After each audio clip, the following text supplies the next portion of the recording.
So good morning. We will continue our discussion on steam generators, which we were discussing in the previous class.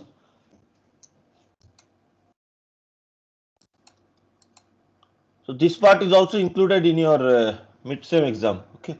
So this part and what we will cover in the next class. Question is already set. So we have to prepare accordingly.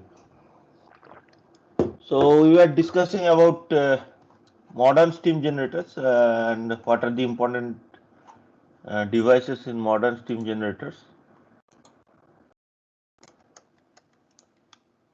And if you consider the previous class, we have gone through how the feed water is brought into the furnace, how it passes through the economizer, goes to the boiling temperature, then passes to the steam drum, then it circulates through the downcomer and goes back up through the riser again. So downcomer is outside the furnace walls, riser is inside the furnace walls, and within the risers the water gets heated because of heat exchange with the combustion products. These combustion products are known as flue gases. These are known as flue gases because they pass through the chimney, which is also known as flue. Okay, so that's why they are known as flue gases, FLUE, flue gases. And then this water comes back in like in a partial vaporized mode. So some of it is in vapor state, some of it is in liquid state, and is collected in the steam drum. The vapor settles at the top because of gravity. The liquid settles at the bottom, and the vapor is taken out from the top and goes into a heat exchanger, which is known as the superheater, where it gets into the superheated state and passes to the turbine. So from the first turbine, which is the high pressure turbine, the steam is again brought. Yes, any questions? This steam is again brought back to another heat exchanger, which is known as reheater, and again it is passed to the second turbine, which is known as the intermediate pressure turbine. Okay, and then to the low pressure turbine, and so on. This is for the path of the water. For the air, the ambient air is brought and is passed through a blower or fan. This is known as forced draft fan, which forces the flow towards the furnace. Okay, increases the pressure of the flow. It then passes through a heat exchanger, which is known as air preheater, where it gets heated up by exchanging heat with the outgoing flue gases. Then this air, which is now at a higher temperature, say around 150 degrees centigrade, is divided into two parts. One part goes through a pulverizing mill, where the coal is crushed into fine powder. This air and fine coal powder is mixed together and they flow to the furnace together, okay, where they are ignited. And rest of the air also directly gets pumped into the furnace. Not pumped actually, pumped is not the word. It blows into the furnace and they mix together and combustion takes place here. Okay, so this results in high heat transfer, both radiant as well as convective heat transfer. So both radiation based as well as convection based heat transfer occurs. And this hot gases then passes through this inverted U-shaped chimney. So it passes and he exchanges heat through to the water walls, then through the superheater coils, means over the superheater coils, then over the reheater coils, over the economizer coils, then through the preheater, and goes through a electrostatic precipitator, where the impurities and the fly ashes. Fly ashes are ashes which are mixed which are very fine ashes, which are mixed with the flue gases. So they are collected out, and rest of the flue gases pass to the chimney or stack. Okay, and at the bottom, the ashes which are heavier and larger in size. Ashes are the part of the coal which does not get combusted. So the part which gets accumulated at the bottom is known as bottom ash, which is collected from the bottom and removed. Okay. So this is the basic structure of a modern steam generator. So we can consider two sides, the steam side where the flow is through the economizer, the steam drum, downcomer, water valves. Water valves are the valves or the tubes which are within the furnace, which are also known as riser. Okay, riser. Then again steam drum, superheater and reheater. On the air side, we have the air preheater, pulverizer, the burner, and the stack. Stack is the chimney. In between, we also have the furnace. I have not written the furnace. So the entire furnace, all the systems are there: superheater, reheater, economizer, air preheater. Then the stack. Okay. So let us take a look at some of the images now of these components, just to get a feel of how this looks like. Because we are unable to visit a real power plant. If you visit a real power plant, you should take a look at some of these devices which are very large in size. Okay, in a real life power plant, it's many stories high. The furnace is many stories high, and the chimney you might have seen also in pictures or somewhere else, that these are generally 400, 300, 400, 500 feet high. Very large. Chimneys are around 40 to 50 stories high. Cooling towers are also very large. Okay.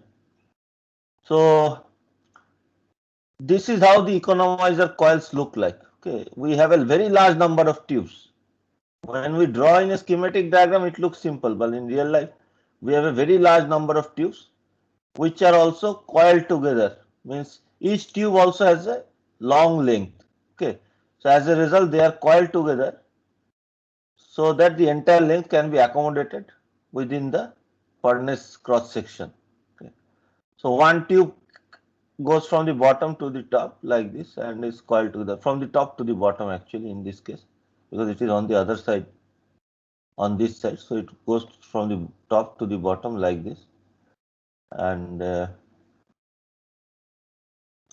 multiple tubes are there, hundreds of tubes are there, okay, which is passed into the which is placed into the within the furnace walls.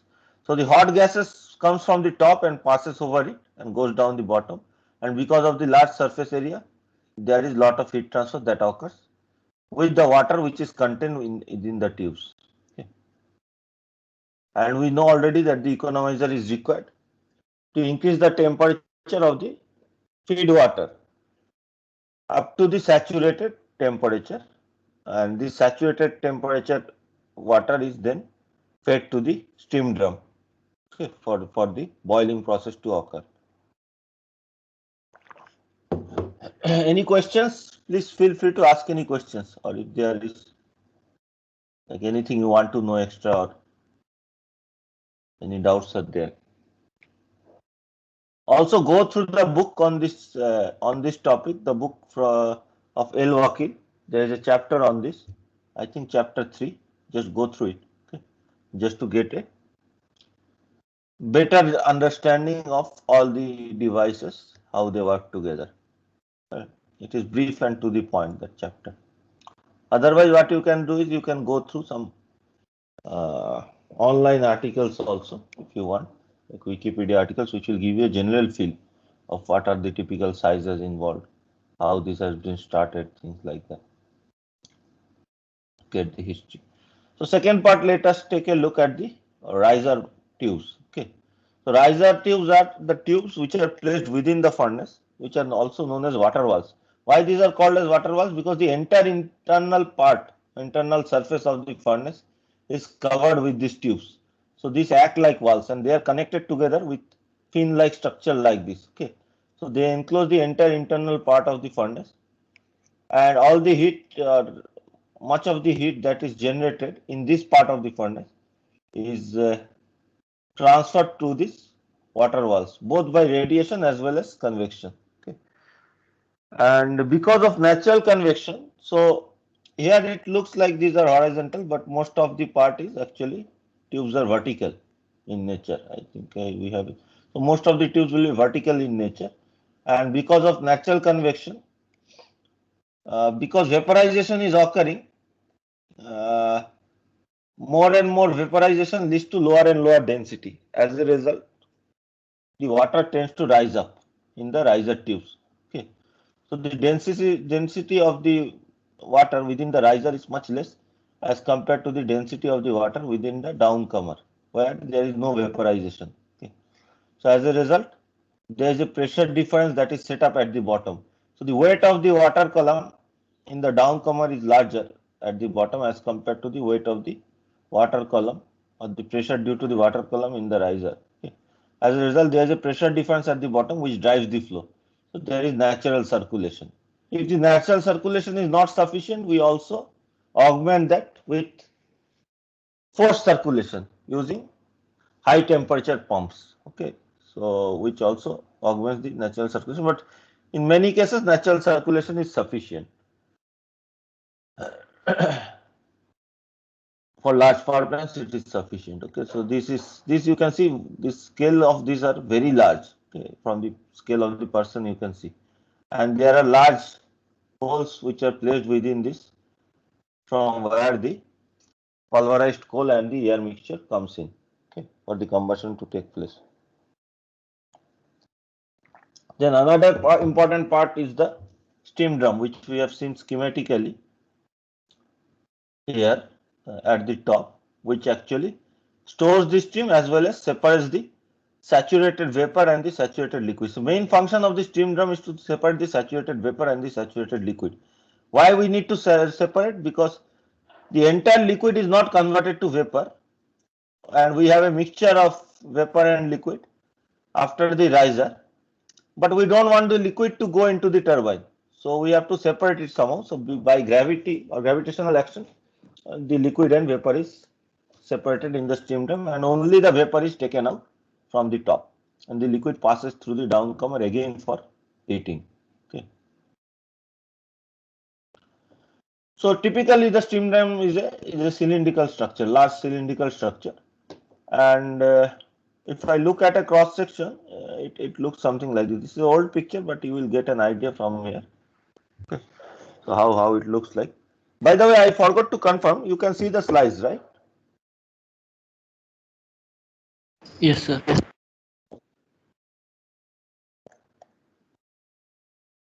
So in general, what we have, so some part of the steam drum is filled with liquid water. Liquid water is at saturated liquid condition, and it settles to the bottom.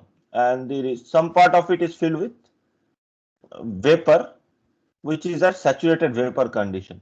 Okay. Then not very clear from this picture, but the vapor actually goes out through the. So actually there are a lot of devices like which creates a vortex like pattern. Okay, which creates vortex like pattern, and the vapor follows a rotational path through this. Okay, so what happens is that it is this picture is not good. Maybe I will replace it next time. Okay. So the vapor, when it passes or it is taken out from the top, it is not directly taken out from the top. If the vapor is directly taken out from the top, there will be a lot of water droplets, liquid water droplets that are mixed with the vapor, okay, which will go into the superheater. So superheating will not be effective. So to remove the water droplets, there are multiple traps. So traps are like steel or wire meshes. Okay, so when the vapor passes through the wire meshes, the liquid droplets that are contained gets attached to the wire meshes. Okay, and the vapor only passes through the wire meshes. Then the vapor is passed through centrifugal separator. These are known as centrifugal separator, where because of centrifugal, so it rotates, the vapor rotates and goes to the top.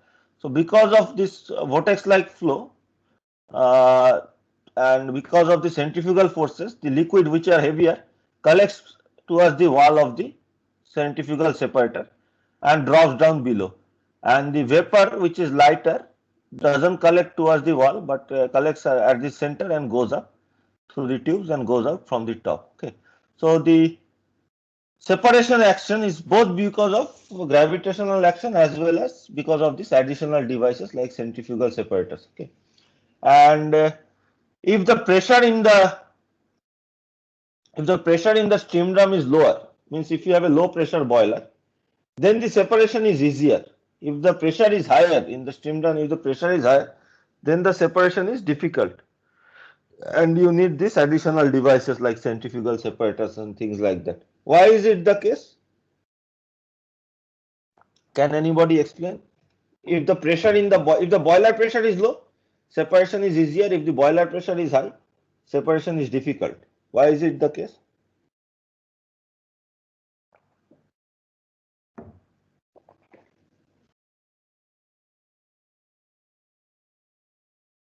Think intuitively what can happen if the pressure is high and pressure is low. Why separation should be difficult or easier?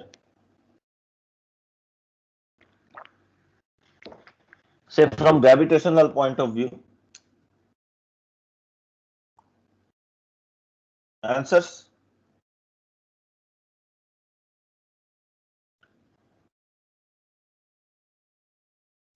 You have to answer. You cannot just stay silent. Okay.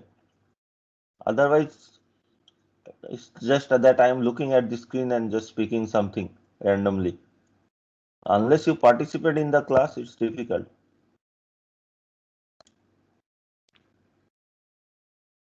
When can gravitational separation be easier? And under what condition gravitational separation will be difficult for two substances?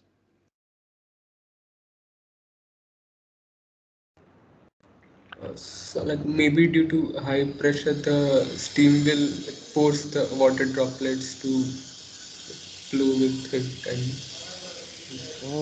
Not very clear. Don't think about like that, about the kinematics or dynamics. Just think about, say I have two fluids which are almost equal in density. If I have two fluids which are almost equal in density, in that case, when the heavier fluid settles down, means the separation that occurs between the heavier and lighter fluid is much worse. Okay, the settling down action is much worse. If the difference is very large, if the heavier fluid is very large as compared to the lighter fluid, the heavier fluid, almost most of the fluid will very easily get settled down at the bottom because of gravity, and the lighter fluid will come to the top because of gravitational action. Okay, so when the pressure is low, when the pressure in the steam drum is low, what are the densities of the liquid and the vapor? If the pressure is low, the liquid density is quite high and the vapor density is quite low. At low pressure, vapor density is low, okay, because it is not very compressed. So which we can see, I'm not showing it, but you can see from the saturation curve. Okay, so let me just quickly draw it. So you have to think logically for all questions. Just instead of trying to remember, you have to think logically why something can happen.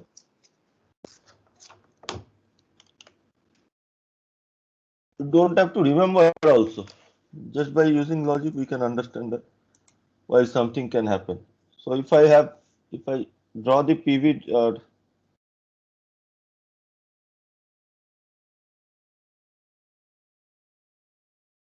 TV diagram, it looks like this, like a TS diagram. Okay, and these are constant pressure lines. So at low pressure, obviously, we already know the difference between the saturated liquid and saturated vapor specific volume is very large.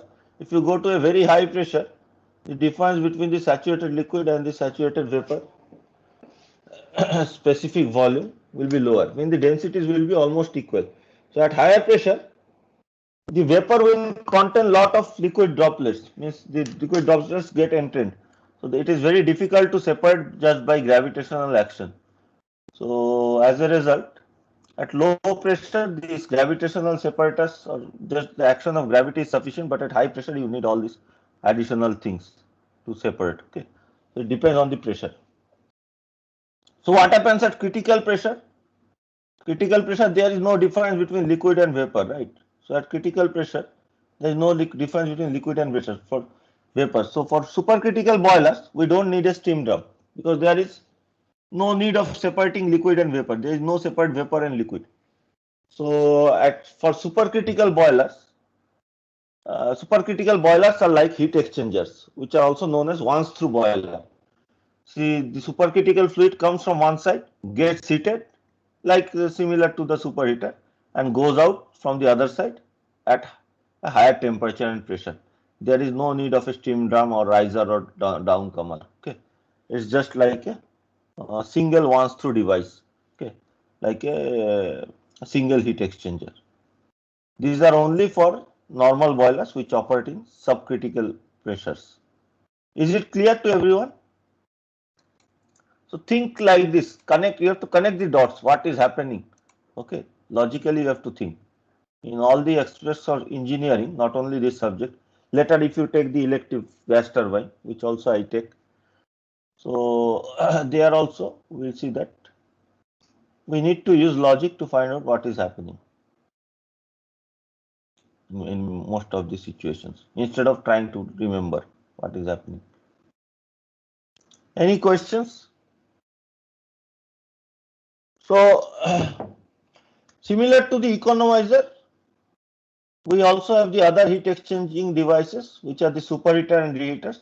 So you have large coils like this. Again, through the coils, the steam passes, steam which comes from the turbines in the case of reheater, and steam which comes from the steam drum in the case of superheater.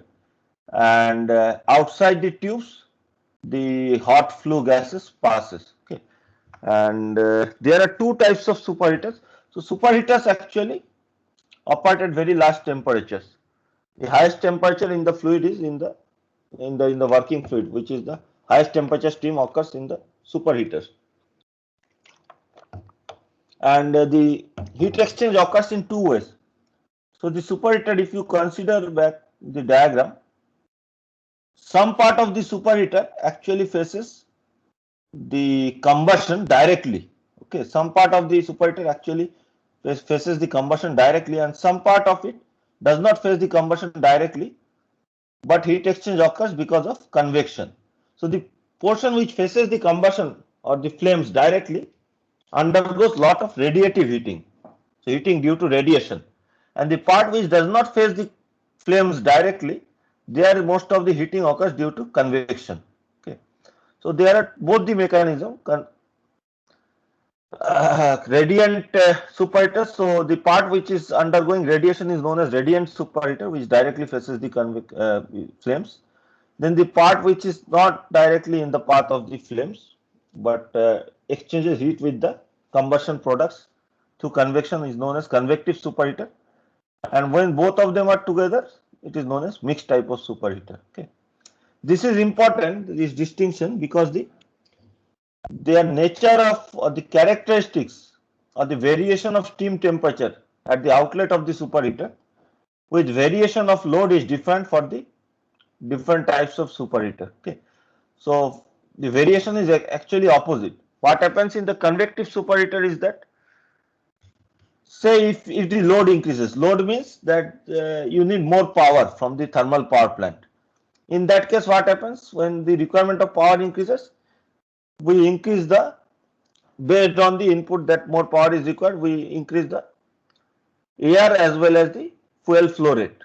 Okay, and the steam generated also increases, the steam flow rate also increases. So both the generation of combustion products is increased, as well as the mass flow rate of steam is increased. But what happens is that because of both the mass flow rate of the combustion products as well as the mass flow rate of steam is increased, the heat transfer coefficient outside the superheated tubes and the heat transfer coefficient within the superheated tubes increase, both increase. Okay, as a result, the heat transfer is more effective and the steam temperature increases with increase in load. On the other hand, for radiative type of superheaters, the amount of radiation does not depend on the mass flow rate, it depends on the maximum temperature, because if you remember, radiation is dependent on temperature to the power 4. Okay. sigma T to the power 4. So maximum temperature of the combustion products and not on the mass flow rate. The temperature almost combustion temperature almost remains similar. Okay, but the mass flow rate of steam within the tubes is increased. So the energy supplied is similar, but the mass flow rate is increased. Mass flow rate of steam is increased. As a result, per unit mass flow rate, you have less heating. As a result, the superheated steam temperature at the outlet goes down with increase in load. Okay. When both of them are combined together, you get a mixed characteristic like this. A convective part tries to increase the steam temperature with increasing load, and the radiative part tries to decrease the temperature with increasing load, and you ultimately get a balanced type of characteristics of steam temperature. So we will do a calculation of the economizer. We will see how to calculate the length of tubes of the economizer, what is the surface area of tubes for the economizer, and what is the size of the duct for the economizer. And same calculations will be valid for the superheater and reheater. We will not separately treat them because all three are of similar types. Economizer, superheater and reheater. All of them has a bundle of tubes which are coiled together and which has a large surface area. And for all of them, we need to find the length of the tubes, the surface area of the tubes through which the heat transfer occurs. And all of them act like counterflow heat exchangers. Then another part of the steam generator is the air preheater. If you remember the air preheater, it is also a heat exchanger. Okay, it is also a heat exchanger which heats the incoming air, and this is heated by the outgoing combustion products. Okay.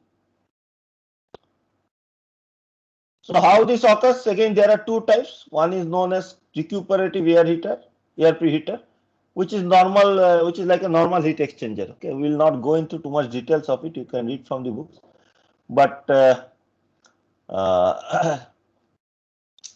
gases comes in from one side and goes out from the other side through the tubes, and the cold air comes in from the outside and goes out from the other side, and there is heat exchange like a normal heat exchanger, counterflow heat exchanger, and the air gets heated. Okay.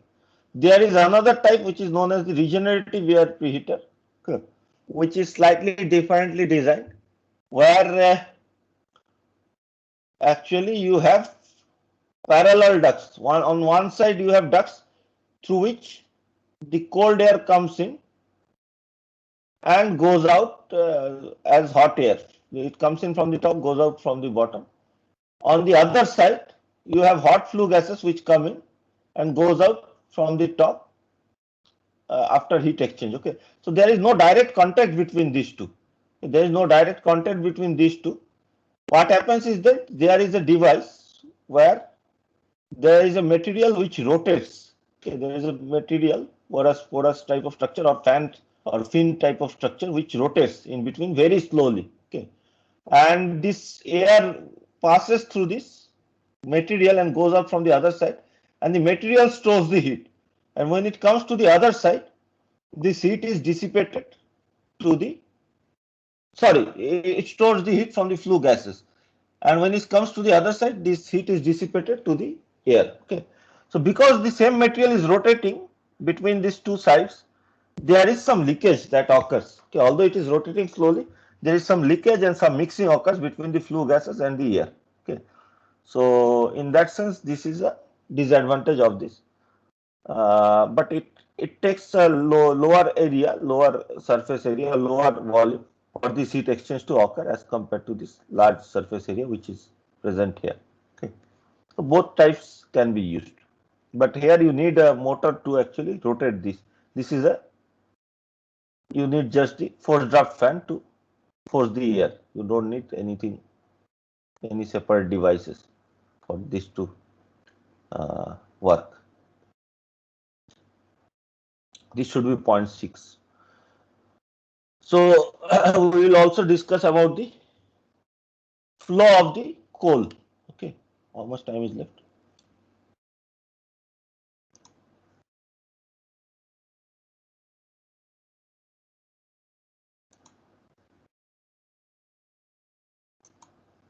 We'll also discuss about the flow of the coal. So what happens is that coal is stored in a separate place. Okay, it can be stored in a bunker, or it's just stored in a separate storage house, and through conveyor belts it is brought to the location of the furnace. If you visit power plant, you will see that large conveyor belts are present, which brings the coal. Okay, it passes through crushers and pulverizer, which crushes the coal to a very fine dust or powder. Okay, the air which comes in. Okay, the air which comes in. Let me see the path of the air. Okay.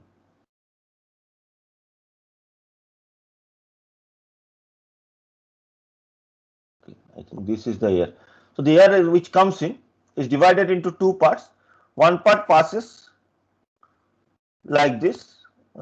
This air comes in from the air preheater. Okay, one part goes through the pulverizer, get mixes with the powder coal, and is forced. So by using a blower or a fan, this air and the powder mixture is forced through the pipes and gets through the to the burner, which is also known as the wind box, as you can see here, mixes with the hot air which was separated previously. Okay, and this entire mixture is injected at different locations within the furnace. Okay, this entire mixture is injected at different locations within the furnace. It is injected in such a way. It is injected in most of the cases. It is injected in this fashion. Okay. If I look at the cross section of the furnace,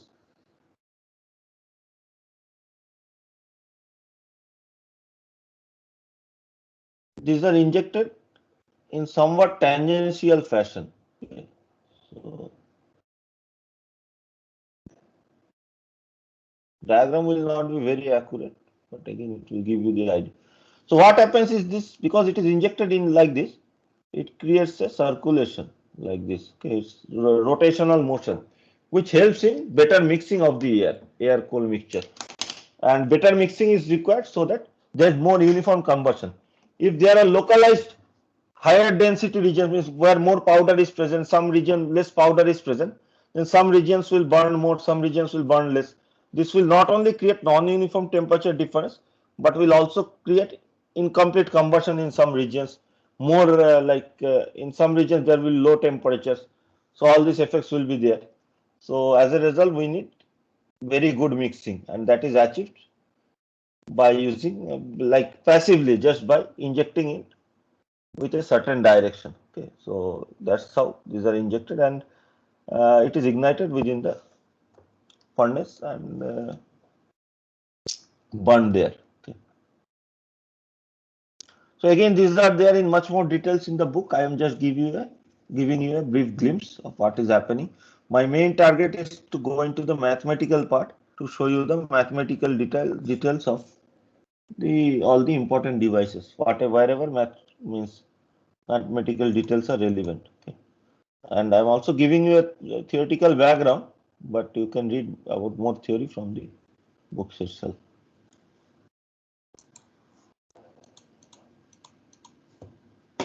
This is not going to full screen. So the final part that we can consider is the chimney or the stack. Okay, and again we will study it later on in the next class. But the main function of the chimney is, so it has a couple of functions. One is that it's a very tall device. Okay, and because it contains hot combustion products which are lighter than air, because of high temperature, these are lighter than air. Okay, air outside. So as a result, this tends to rise up. Okay, there is a pressure difference as compared to the outside air column, and this tends to rise up because of natural convection, and it goes up from the top. Okay, so it reduces the effort required for the blowers or fans. Okay, so part of the flow actually, or part of the force required for the flow, occurs naturally because of this natural convection happening due to the chimney. And the other function is to release the combustion products which has carbon dioxide and water vapor, but sometimes also contains other harmful things like sulfur dioxide and a small amount of carbon monoxide may also be present. These are released at a sufficiently high altitude so that it does not directly fall into say living areas. Okay, so it is released at a few hundreds feet high so that it travels far away with the help of the prevailing wind. Okay, and we will discuss about what the figure means what is delta H and H later on. This actually there is a something called an effective height, which is higher than the height of the chimney. If the actual height of the chimney is H, because of the action of the hot gases, the effective height of the chimney is higher because the hot gases travel further upward before it moves towards the lateral direction because of wind flow. So the effective height of the chimney is the height at which the flow actually goes towards the horizontal direction, okay, or the mean height of the horizontal flow. So this is used for calculating what is the amount of natural convection that is generated. We'll study about it in the next class. And before the stack and after the air preheater, it is not shown here. Before the stack and after the air preheater, there is a electrostatic precipitator where the fly ash, the fine particles that are present within the like the fine impurities and fine particles which are present in the combustion products are collected and separated from the flue gas combustion products. Okay. Any questions on any of these parts? Otherwise, we will go into the mathematical treatment of some of these devices.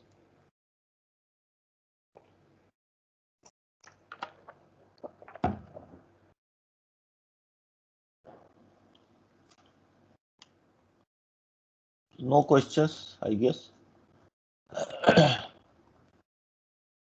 So these are all included in your syllabus.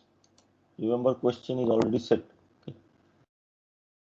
So if I cannot finish up to the part which is there in the syllabus, I may need to take a short extra class also. I think we will be able to finish. So we will go through a few important parts of the steam generation, which needs mathematical treatment. Okay. So first of this is known as feed water circulation. How the feed water is circulated from the steam drum through the downcomer and it goes up through the riser. Okay. So what is the natural convection that is set up? What is the pressure that is generated for natural convection? How to calculate that? So this is our target. So again, I am asking if there is any question from the previous part, please feel free to ask me. Okay. Because now we will go into more details of the individual components of the steam drum.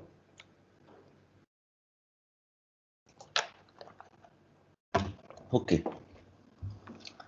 So let us take a look at. So I hope you can see the class notes. Can somebody confirm? Yes. Yes. Okay. So this is a schematic diagram of the thing that we have already seen. So we have a steam drum like this, and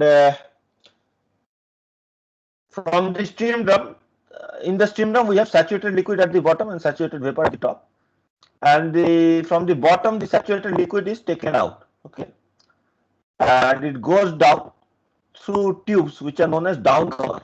Okay, downcomer because the flow occurs towards the downward direction. Okay, because of gravity, and then it passes inside the furnace. So this downcomer is outside the furnace wall.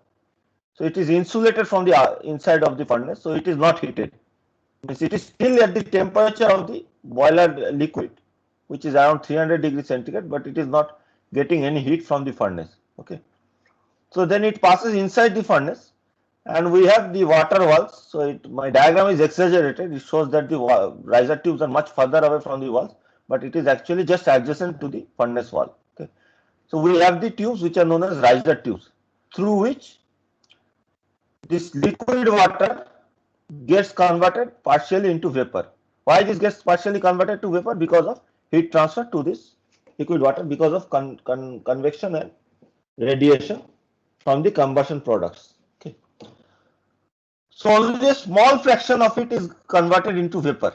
Around 10% gets converted to vapor, and rest of the 90% is still kept in the liquid state. By design, it is done. Okay. And this vapor liquid mixture is brought back to the steam drum. So most of it is still in liquid state and gets accumulated at the bottom because of gravitational effect. And the part which is vapor goes to the top, and any water droplets, liquid water droplets are separated through the separators, centrifugal separators or mesh structures, and the vapor is taken out from the top to be passed to the superheater. Okay. Because we have both saturated liquid and saturated vapor here, the steam drum cannot directly provide superheated vapor. Okay. Because if you have both saturated liquid and saturated vapor, unless the entire volume gets converted to saturated vapor, you will not be able to produce superheated vapor in the steam drum. Okay. Because always there is a two-phase mixture. So to create the superheated vapor, that's why we need a separate heat exchanger, and that's why only vapor is taken out from the top, not the two-phase mixture. If you have taken two-phase mixture out from the steam drum, you will not be able to get superheated vapor unless you convert the entire liquid into vapor. Okay, so heating will not be effective. So this circulation that occurs, okay, from the towards the bottom and again to the top, occurs naturally because of density differences. So in the downcomer, because we have saturated liquid at a certain temperature and the liquid condition does not change, the density remains constant. It is equal to the saturated liquid density, okay, which is the inverse of the saturated liquid specific volume. In the riser at the bottom, the density is equal to the saturated liquid density, okay, rho d. But at the top, the density is decreased. Why is it decreased? Because some of the liquid gets converted to vapor. So along the path, the density gets decreased, and at the top, the density is lower. So the weight of this water plus steam column is lower because the density is lower, the weight is lower as compared to the weight of this column. So at the bottom, the pressure here is, and on the left hand side is higher as compared to the pressure on the right hand side. So there is a pressure difference which forces the flow from the left to the right. As a result, circulation occurs. Okay, natural circulation occurs. If this natural circulation is not sufficient, we also have high temperature pumps to augment the pressure difference that is generated due to natural circulation. Okay. So this is how the natural circulation occurs. So what we are going to do in this part is we are going to calculate what is the pressure difference that is created for natural circulation to occur. Okay, what is the pressure difference that is created? How to calculate this pressure difference? Remember one thing, if the pressure is high, if the boiler pressure is high, okay, will the natural circulation be easier or will it be difficult? In which case would we have the more requirement of external pumps to pump the fluid? In the case of low pressure boiler or in the case of high pressure boiler? High pressure boiler. Yes, high pressure boiler. Why? Because Voice is not clear. Can you repeat your answer? sir, in case of high pressure boiler, the pressure inside drum roll will also be high, hence we need to pump it. We need to create Not the reason. If the pressure is high, so why we need to pump it? Pressure is high everywhere, right? Pressure here also is high, pressure here also is high. Everywhere the pressure is same, almost same. Slight difference is there. So why we need to pump? Why external pump is required for high pressure? Again, you have to think logically.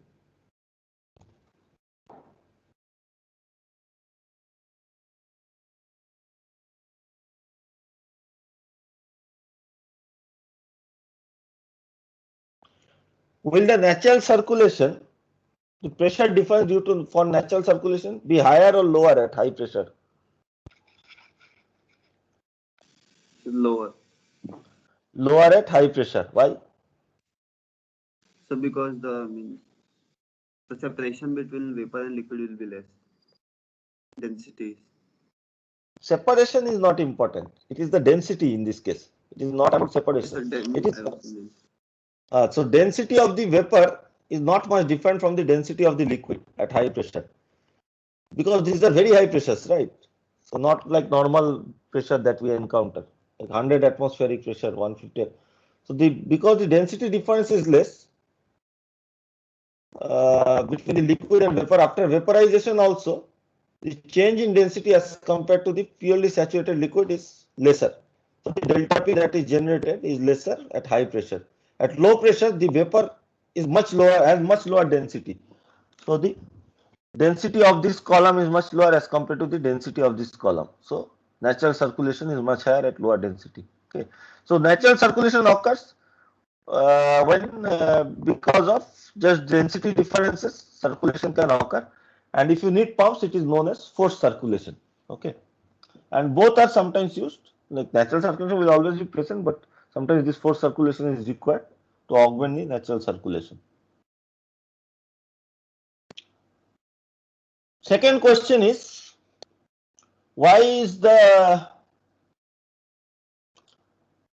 I had stated briefly that around 10% gets converted to vapor and around 90% is kept in the liquid state. Okay, by design it is like that. If we thought of it, we could have designed such that 50% gets converted to vapor. But we design such that only 10% gets. So the flow rate is kept such that only 10% there is heat transfer sufficient for only 10% to get converted to vapor. 90% is kept in the liquid state. Why is it the case?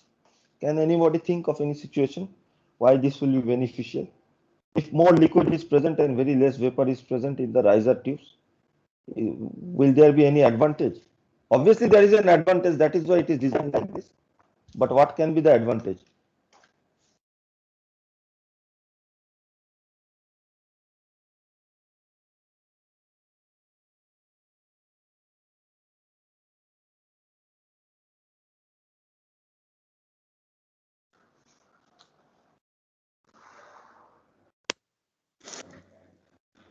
Sir, can you once repeat what you just said? My question is, in the riser tubes, the flow rate is kept such that the because of the heat transfer, only around 10% of the vapor, 10% of the liquid gets converted to vapor. There is vaporization occurring in the riser, right? So the entire liquid is not converted to vapor. We keep the mass flow rate high so that only a small fraction gets converted to vapor and the rest of the liquid remains in liquid state. So when it comes from the bottom, it is how much is liquid? 100% is liquid, right? Nothing is vapor because you are taking out liquid from the steam drum at the bottom. It is 100% liquid in the downcomer.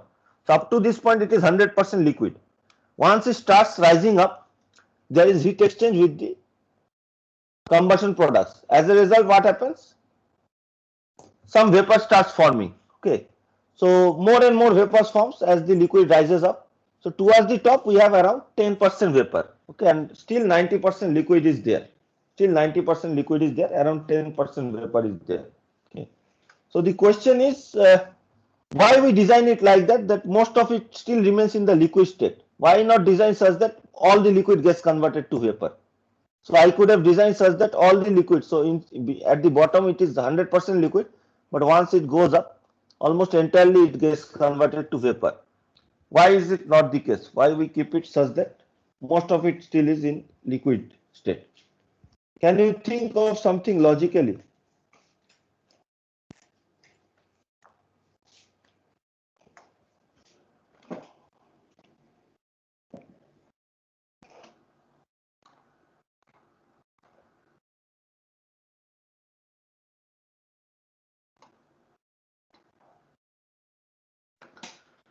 So I will explain. Okay, I will explain what happens here.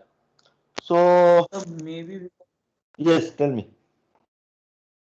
So maybe because we wanted to keep it running, so if all the vapor is converted, then the cycle maybe it won't again come down because of the high density which is there for liquid. No, it's not exactly true, right? Because see, you are bringing liquid water from the economizer, means you are always supplying the water from the economizer. Economizer, it comes from the feed water pumps, right? So whatever you supply is equal to whatever is the vaporization rate that is occurring. Let me give some numbers, okay? Let there be 100 kg per second of flow through the downcomer. I'm just putting some values. 100 kg per second of flow through the downcomer. So through the downcomer, we have 100 kg per second of liquid water. Then through the riser, out of this 100 kg per second, around say 10 kg per second is converted to vapor, and 90 kg per second is liquid water still. Okay.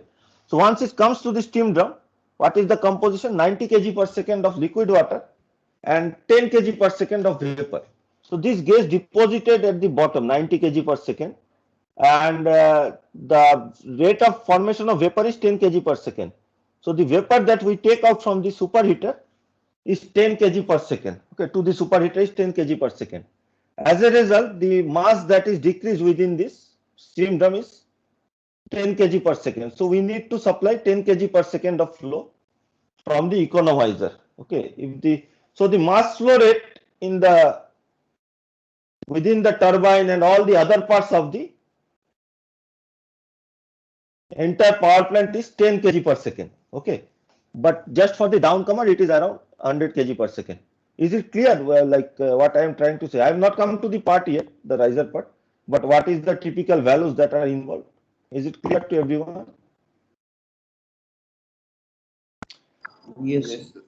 Okay, so it is not that. So if you need 100 kg per second of steam for the turbines, then you will circulate around 1000 kg per second of water through the downcomer. Okay, so this out of this 1000 kg, around 100 kg per second will get converted to vapor, and 900 kg per second will remain in liquid.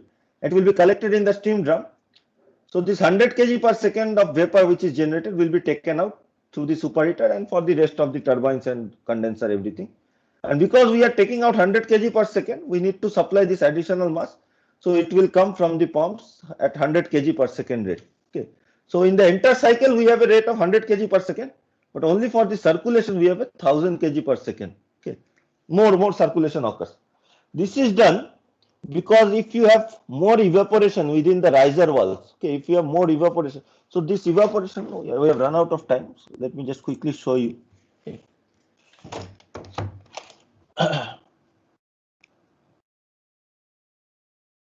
Again, diagram does not look good, but will give you the idea. Okay, so this is the heat transfer that is occurring. Say this is a riser tube. Okay, so initially it is liquid. So what happens is that because of heat transfer, there is something called nuclear boiling. Okay, bubbles are generated. Bubbles of vapor are generated at the walls. Okay. I am doing a 2D drawing, but it is generated across, means within the entire surface of the walls. Okay. And then these bubbles, more and more bubbles are generated. Okay. And some of these bubbles get detached and goes upward. Okay. So the bubbles rise faster. So what happens if there is more air, more heat transfer, if we design in such a way so that more vapor generation occurs, instead of bubble formation, there will be a thin formation of thin film. Okay. So the bubbles will merge together to form a thin film. What is the drawback of having a vapor film next to the walls instead of liquid water? So if I have a vapor film, okay, next to the walls, so this is vapor, this is liquid. Heat transfer coefficient of vapor will be equal to liquid, or will it be much lower than the liquid?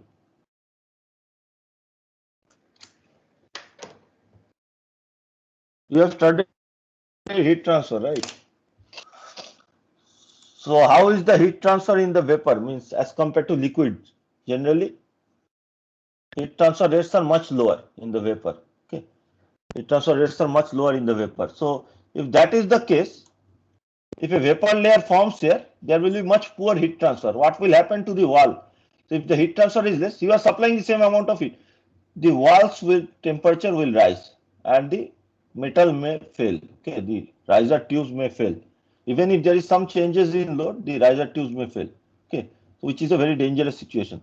So as a result, we design it very conservatively so that there is always nucleated boiling. There is no departure from nucleated boiling.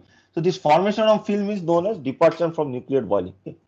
So we devise it so that there is nucleated boiling within the tubes. Nucleated boiling is formation of vapor bubbles which rise upwards. Okay. No departure from nucleated boiling occurs. And not only this, the inside surfaces are also rifled. Rifled means grooved. Okay, in a helical manner, so that when the steam rises upward, water and steam rises upward, it actually creates a rotational motion, and as a result, any vapors which are there, which gets deposited on the walls, which are generated on the walls, are also removed because of the high density of the liquid, which impinges, which has undergoes more centrifugal force and impinges on the walls because of the centrifugal action. So the internal walls are have a helical groove, so that while rising there is a rotational motion which also is generated. Okay. Is it clear to everyone?